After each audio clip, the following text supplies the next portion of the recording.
was a single thing worth fighting for. Ladies and gentlemen, you are not in Kansas anymore. You are on Pandora. There's been so much anticipation, you know, for this film to come out. Now that we're here, how do you feel? I'm just relieved that we made the deadline and got the damn thing done, got all the effects done. How do you feel? Well, relieved, because it means Jim's not going to call me back for more reshoots. But you know, it's a hard thing because you live with something for so long. Like we did 14 months on this filming. Jim did the better part of 5 years making it. Now we're getting a positive response from the journalists that have seen it and so on, and we had a big cheer at the end of the movie at the premiere, so that's good. It's always a relief, you know, when you know that the film's connecting, that it's really working. We showed it the other night to, we premiered it for the British here in London at Leicester Square, and you know, the British are by nature a somewhat reserved race. People, and they were quite lyrical in their appreciation of it. Looks like you. This is your avatar. Just relax and let your mind go blank. It shouldn't be hard for you. Tell me how the technology that you developed is not really, it's not replacing the actor, it's transforming them. No, not at all. I mean, we're doing performance capture. That's what we just sort of generically call this. And we made some serious advances in it having to do with the way we capture the facial performance. And for me, the deal I make with the actors is what you do now in the performance you create today is exactly what you're going to see at the end. When you see your computer-generated character, it won't be embellished and it won't be diminished. Now, we may move your ears around and we may move your tail around because you can't do that for yourself. But in terms of the emotion, every tear welling up at the corner of the eye, every tiny subtle bit of tension around the mouth, whatever it is you're doing, no matter how subtle, you don't have to overact. Now, some of the scenes, especially the action sequences, the fighting sequences, they're huge, epic. Yeah.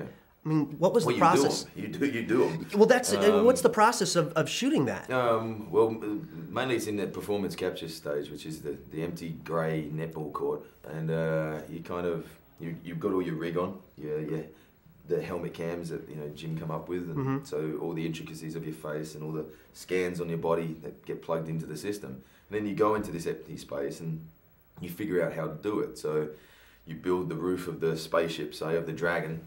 And then we build a banshee bird, and I jump off the banshee bird onto the Dragon, run with a gun, pull my grenades out, and you actually do it. Did you see yourself as the villain? I'm curious. No, I don't. I think villains almost never do. I won't say that they never do. I think that some have this sort of Richard III syndrome where they take it upon themselves to be the villain. But I don't think that it's ever an issue with Quaritch. I think that he has devolved way past any of that kind of jive stuff. You know, he's pure. You know, he's basically got the the moral barometer of a great white shark at this point. You know. What was it about Sam and Zoe? I mean, they're relative newcomers, but you knew that these two were the ones that you needed for your film. Absolutely. I mean, Sam, it was almost first glance. I knew this is a tough guy. This is an old school tough guy, you know.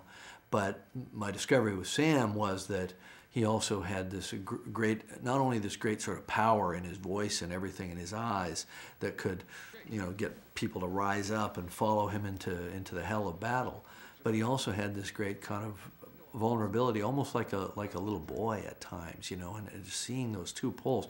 I mean, seeing the tough guy cry in a movie, that can be the most heart-wrenching thing, but he's got to be a tough guy first. Yeah. Otherwise, guys aren't going to go with him, you know, and not, you know, follow him or want to be like him, you know. And there's a lot of handsome young actors that the women sort of swoon for, but they didn't impress me as having that kind of steel, that kind of spine. Outstanding.